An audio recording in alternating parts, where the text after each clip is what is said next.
मोहतरम नाजरीन, वीडियो शुरू करने से पहले आपसे इल्तिमास है कि इस वीडियो को सदका जारिया समझते हुए अपने दोस्त अहबाब के साथ जरूर शेयर करें। बहवाला अजदाद हजरत हूद अलैहिस्सलाम का पस मंजर ये है कि तूफान नूह थमने के बाद जो लोग कश्ती पर सवार हुए वो बच गए थे। जब अल्लाह तबारक व तआला ने उन सब की जबानें बदली और ऐसी बदली कि एक दूसरे की बात समझ में न आती थी, तब वो लोग अलग अलग हो गए और अपनी अपनी कौम और कबीले को लेकर जमीन पर फैल गए और पूरी जमीन आबाद हो गई। उनमें कौम आद एक ऐसी कौम थी जिसे अल्लाह तबारक व तआला ने सबसे ज्यादा ताकत और कुव्वत अता फरमाई थी और सब जगह उनकी हुकूमत थी। आद दरअसल एक शख्स का नाम है जो नूह अलैहिस्सलाम की 5वीं नस्ल और उनके बेटे साम की औलाद में से हैं। फिर उस शख्स की औलाद पूरी कौम आद के नाम से मशहूर हो गई। आज उसकी कुछ तफसील बयान करते हुए बात को आगे बढ़ाते हैं और किस्सा हूद अलैहिस्सलाम का इख्तिताम करते हैं। दोस्तों, तलहा फिल्म्स में आप सबको खुशामदीद। आप देख रहे हैं तलहा फिल्म्स के सिलसिला क़ससुल अंबिया की ये 28वीं किस्त। मुफस्सिरीन और मौरखीन के अक़वाल इस बाबत मुख्तलिफ हैं। ज्यादा मशहूर ये है कि आद के दादा का नाम इरम है, उसके एक बेटे यानी औस की औलाद में आद है, ये आद ऊला कहलाती है और दूसरे बेटे हबशु का बेटा समूद है, ये आद सानी कहलाती है। इस तहकीक का हासिल ये है कि आद और समूद दोनों इरम की शाखें हैं। एक शाख को आद ऊला और दूसरी को आद सानिया भी कहा जाता है। लफ्ज़ इरम आद और समूद दोनों के लिए मुश्तरिक है। बयानुल कुरान के मुताबिक बाज़ मुफस्सिरीन ने फरमाया है कि कौम आद पर जिस वक्त अजाब आया तो उनका एक वफ्द मक्का मुअज़्ज़मा गया हुआ था जो अजाब से महफूज रहा, उसी को आद उखरा कहा जाता है। अहकाफ का इलाका जनूब मशरकी अरब सवाहिल खलीज फारिस की हुदूद में और इराक और जनूब मगरब में हजर मौत तक फैला हुआ था। उस कौम के उरूज का जमाना 1700 क़ब्ल मसीह से 2300 क़ब्ल मसीह तक रहा। एक और रिवायत के मुताबिक उन्होंने जमीन के एक बड़े खित्ते पर 1500 साल तक हुकूमत की। जैसा कि अल्लाह ताला का कानून है कि हर सरकश कौम को सजा से पहले समझाने और हिदायत का रास्ता दिखाने के लिए, उन तक अल्लाह के पैगामात पहुंचाने के लिए, उनके सख्त अजाब से डराने वाला कोई नबी या रसूल जरूर भेजा जाता है। फिर कानून इलाही है कि नबी या रसूल उसी कौम में से होता है। चुनांचे अल्लाह ताला ने कौम आद की रहबरी और रहनुमाई के लिए उनकी कौम में से हजरत हूद अलैहिस्सलाम को पैगंबर बनाकर भेजा। हजरत हूद अलैहिस्सलाम का नस्ब नामा यूं है: हूद बिन अब्दुल्लाह बिन रबाह उल जारूद बिन आद बिन औस बिन साम बिन नूह अलैहिस्सलाम। सबसे पहले अरबी जबान में कलाम हजरत हूद अलैहिस्सलाम ने किया।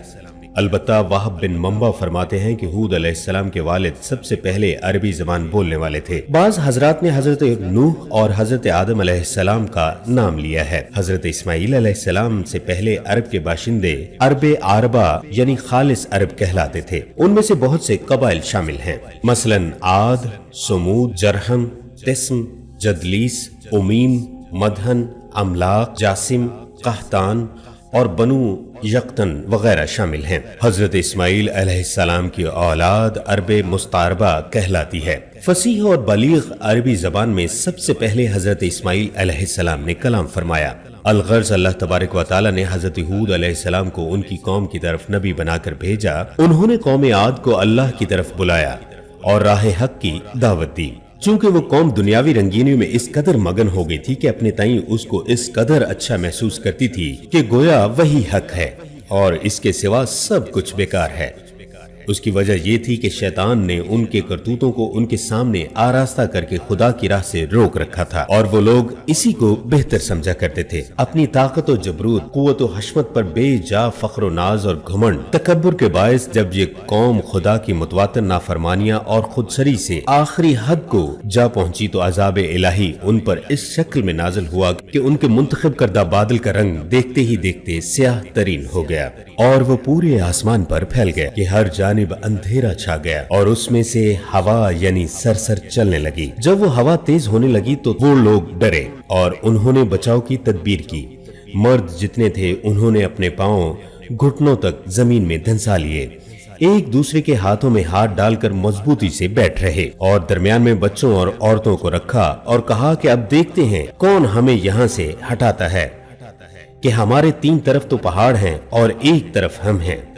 इन पहाड़ों जितनी ताकत हमारी भी है। तब एक कड़क आई जिसे रात का नाम दिया जाता है और उनके पांव जमीन से उखड़ गए पहाड़ टूटकर बिखर गए और हवा उन्हें जमीन पर उड़ाती फिरती थी और एक दूसरे से यूं पटकती थी कि उनके सर कुचले जाते थे। इस तरह कौम आद हलाक हो गई और वो यूं जमीन पर पड़े थे जैसे खजूर के मजबूत तने कटकर गिरे पड़े हों। उनके महल्लात और निशानियां जो भी थीं सब उनके साथ ही खत्म हो गईं। सरसर कौम आद पर अजाब की सूरत नाजिल होने वाला तेज हवा का वो तूफान था जिसकी मयाद 7 दिन और 8 रातें बयान की गई है और जिसने कौम आद जैसे देव कामत लोगों को आन की आन में उठाकर पटक डाला। रिवायात में मज़कूर है कि जब कौम आद को अजाब दिया जाने लगा तो फरिश्तों को हुक्म हुआ इन पर बाद सरसर छोड़ दो, क्योंकि उन्हें गुमान था कि उनको कोई ताकत उखाड़ नहीं सकती। फरिश्तों ने तामील की जिसने हर चीज को तबाह कर दिया।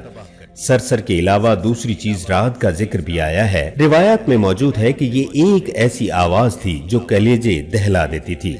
बाज रिवायात के मुताबिक ये आसमानी बिजली की कड़क है जो देखने में बिल्कुल बारीक होती है पर इसकी कड़क बहुत शदीद होती है।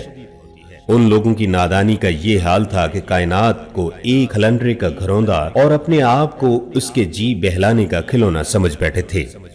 इस अहमकाना तसव्वुर में इतने मगन हुए कि जब हूद अलैहिस्सलाम उन्हें इस कारगाहे हयात का संजीदा मकसद और खुद उनके वजूद की माकूल गर्ज़ो गायत समझाते तो वो कहका लगाते और फबती कसते। ये इंसान के छछोरेपन, सतह बीनी और किल्लत तदब्बुर का हाल है जिसका मुशाहिदा हर वक्त जिंदगी में होता रहता है और जिसको आम तौर पर लोग अपने नफ्स के हिसाब लेकर खुद अपने अंदर भी महसूस कर सकते हैं कि अगर आज खुशहाल और जोर आवर हैं तो अकड़ रहे हैं और फख्र कर रहे हैं, कल किसी मुसीबत में फेरे गए तो बिलबिला उठे, हसरत और यास की तस्वीर बनकर रह गए और बहुत तुल मिलाए। बुरा वक्त गुजर गया और भले दिन आए तो वही अकड़, वही डेंगे और नेमत के नशे में वही सरमस्तियां फिर शुरू हो गई। इत्मीनान के माहौल में जब पैगंबर खबरदार करता कि खुदा की नाफरमानियां करते रहोगे तो तुम पर अजाब आएगा और वो लोग उसकी बात सुनकर एक जोरदार ठठा मारते और कहते, दीवाने, देखा नहीं कि हम पर नेमतों की बारिश हो रही है और हर तरफ हमारी बड़ाई के फरेरे उड़ रहे हैं। इस वक्त तुझे दिन दिहाड़े ये डरावना ख्वाब कैसे नजर आ गया कि कोई अजाब हम पर टूट पड़ने वाला है? तो दरअसल पैगंबर की नसीहत के जवाब में उनका ये ठट्ठा इसी जलील सिफ्त का एक जलील तर मुजाहिरा था। खुदा तो उनकी गुमराहियों और बदकारियों के बावजूद महज अपने रहमो करम से सजा में ताखीर कर रहा था ताकि किसी तरह संभल जाएं। मगर वो उस मोहलत के जमाने में ये सोच रहे थे कि हमारी खुशहाली कैसी पायदार बुनियादों पर कायम है और हमारा ये चमन कैसा सदाबहार है कि इस पर खजा का कोई खतरा नहीं है। जब अल्लाह का अजाब उमड़ आया तो उनके वो सब नजरियात पादरे हवा हो गए जो उन्होंने खुदा और कायनात और अपनी हस्ती के मुतल्लिक घड़ रखे थे और वो सब भरोसे भी झूठे साबित हो गए जो उन्होंने अपने माबूदों और सफारशियों पर कायम कर रखे थे और वो कयासात भी गलत निकले जो उन्होंने जिंदगी बाद अज मौत के बारे में कायम किए थे।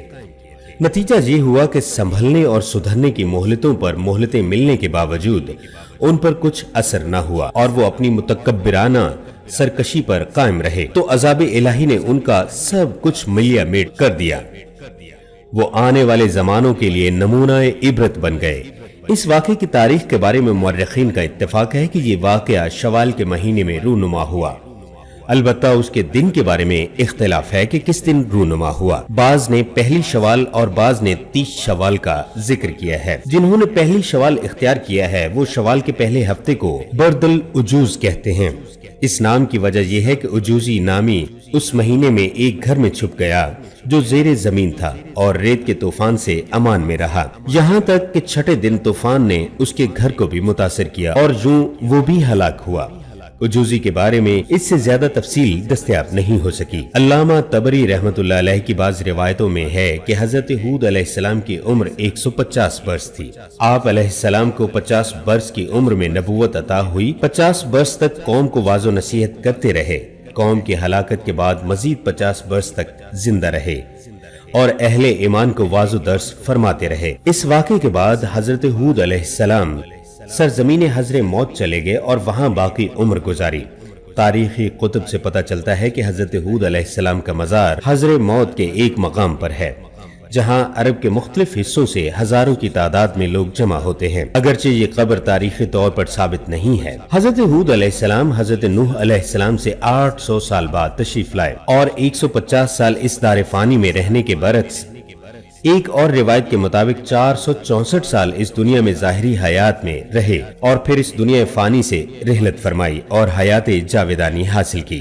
ناظرین محترم، آئندہ ویڈیو میں حضرت صالح علیہ السلام کے بارے میں ذکر کیا جائے گا۔ قصص الانبیاء کے اس دلچسپ سلسلے سے لمحہ بلمحہ آگاہ رہنے کے لیے ہمارے اس چینل کو سبسکرائب کرتے ہوئے بیل آئیکن کو ضرور دبا دیجیے تاکہ ہماری آنے والے ویڈیوز اسی تسلسل سے آپ تک پہنچتی رہیں۔